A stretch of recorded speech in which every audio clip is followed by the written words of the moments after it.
je vais vous donner 7 astuces pour favoriser l'autonomie de vos enfants. Vous sortez les vêtements de vos enfants, vous préparez le petit déjeuner, vous les faites déjeuner, vous les habillez, les coiffez, leur mettez leur manteau, leurs chaussures, ne pas oublier les cartables, emmener les enfants à l'école, aller travailler, ranger le linge, faire le ménage et ça n'en finit plus. Mais est-ce à vous de faire toutes ces choses? Ne pensez-vous pas que certaines de ces tâches peuvent être réalisées par vos enfants? Il est essentiel de laisser l'enfant faire les choses par lui-même. À force de faire à sa place, nous risquons de le priver de l'opportunité d'apprendre et de grandir par lui-même. Et vous allez être totalement épuisé. Mais ne vous inquiétez pas, dans cette vidéo, je vais vous partager 7 astuces pour développer l'autonomie de vos enfants et vous diminuez certaines tâches pour pouvoir profiter au mieux de vos enfants. À la fin de la vidéo, je vais vous partager la 7e astuce qui est pour moi la plus importante et je vous donnerai un exemple concret que nous pratiquons à la maison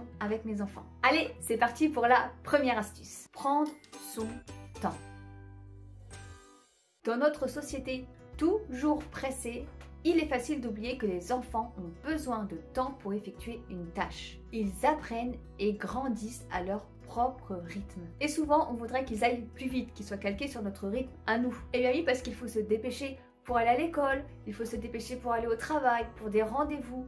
Il y a toujours quelque chose qui fait que l'on n'a pas le temps. Or, l'enfant en bas âge n'a pas conscience du temps qui passe. De plus, son cerveau est plus lent que le cerveau d'un adulte et il est en plein apprentissage, donc il ne peut pas effectuer la tâche aussi facilement et intuitivement que nous la faisons nous. Donc soyez patient, allez au rythme de votre enfant, peut-être levez-vous plus tôt ou préparez-vous plus tôt pour aller en rendez-vous pour laisser à l'enfant le temps de se préparer.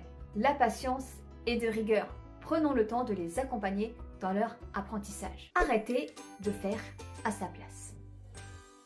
À force d'être toujours pressé, comme nous l'avons vu dans l'astuce précédente, nous avons tendance à faire à la place de l'enfant. Généralement pour aller plus vite ou pour que ce soit fait exactement comme vous le souhaitez ou même des fois par peur. Le peur par exemple que l'enfant se serve un verre d'eau et qu'il en mette partout. Mais à force de faire à sa place, l'enfant va avoir peur de tenter de nouvelles choses par lui-même. Il va perdre confiance en lui et des automatismes vont se créer. Donc il va vous le demander tout le temps de faire à sa place parce qu'il se sentira incapable de le faire. Donc, laissez l'enfant faire. Pour commencer, vous pouvez l'aider, l'accompagner à réaliser une tâche, puis le laisser terminer tout seul.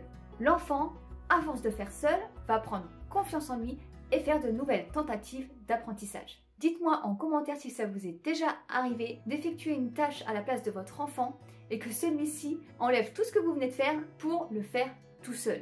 Et donc, le temps que vous pensez avoir gagné, vous l'avez encore plus perdu. Avant de passer à la 3e astuce, n'oublie pas de liker ma vidéo et de t'abonner pour découvrir mon contenu. Allez, 3e astuce, le laisser faire des choix.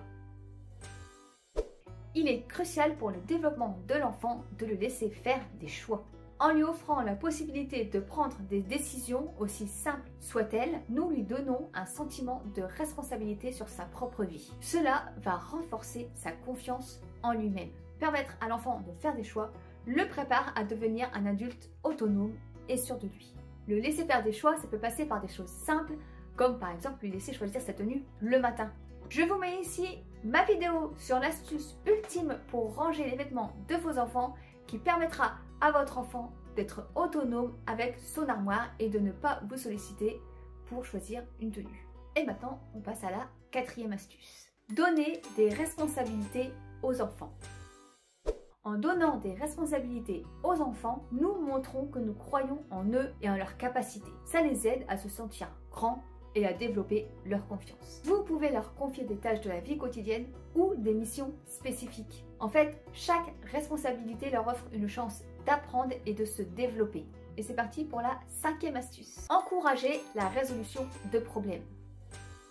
Lorsque nos enfants rencontrent des obstacles, plutôt que de fournir immédiatement la solution, encourageons-les à trouver eux-mêmes des réponses. Posons-leur des questions qui les amènent à réfléchir et à explorer différentes options. Cela renforce leur capacité à surmonter les défis de manière autonome. 6e astuce. Valoriser l'initiative et l'erreur pour qu'ils n'aient pas peur de se tromper. Il est crucial d'encourager nos enfants à voir les erreurs comme des opportunités d'apprentissage et non pas comme des échecs. En valorisant leurs erreurs, nous leur montrons que le processus d'apprentissage est tout aussi important que le résultat final. Cela les encourage à prendre des risques et à explorer de nouvelles idées sans avoir peur de se tromper. Et encore une fois, cela va développer leur confiance en eux et leur autonomie. Et enfin, le 7e conseil, adapter son environnement à l'enfant. C'est pour moi le conseil le plus important. Pour favoriser l'autonomie, il est essentiel d'adapter l'environnement de l'enfant à ses besoins et à ses capacités, en rendant les objets accessibles et en créant un espace sécurisé pour que l'enfant puisse explorer librement. Cela encourage son indépendance et sa prise d'initiative. Et oui, nous vivons dans une maison d'adultes. Et quand l'enfant naît, il se retrouve dans cette maison de géant où rien n'est adapté pour lui. Il est donc important de préparer un environnement qui répond à ses besoins. Je vais vous donner un exemple très concret. Pendant des années, je me suis bagarrée avec mon grand pour qu'il se lave les mains. C'est quelque chose qu'il n'aimait pas faire et je n'arrivais pas à comprendre pourquoi. À l'époque, soit je le portais pour qu'il se lave les mains au lavabo de la salle de bain, soit il montait sur le marchepied et il tendait les bras et il se lavait les mains comme il pouvait. Du coup, je devais être constamment derrière lui, l'accompagner pour vérifier qu'il n'en mette pas partout et puis pour l'été s'il n'arrivait pas à le faire. Puis pour mon deuxième garçon, j'ai décidé d'installer un petit meuble dans la salle de bain, adapté à sa taille. Ça peut paraître bête, mais ça a tout changé. Je lui ai installé quand il avait 1 an. Je lui ai montré comment faire, comment se laver les mains. Et à force d'essayer de pratiquer, et bien maintenant, ça fait 2 ans qu'il se lave les mains tout seul, avant le repas, après le repas, et parfois même quand il sent qu'il a les mains sales, sans demander rien, il va, hop, et il se lave les mains. Je n'ai pas besoin d'accompagner à chaque fois qu'il se lave les mains, je n'ai pas besoin de répéter 10 fois pour qu'il se lave les mains. En fait, c'est devenu un automatisme. Et mon grand, du coup, il s'est mis à se laver les mains dans cet évier. Le problème était donc l'environnement qui n'était pas adapté pour mon grand, avec cet évier trop grand qui le mettait en difficulté et donc il n'avait pas envie d'aller se laver les mains, tout simplement. Adapter l'environnement à l'enfant est donc très important.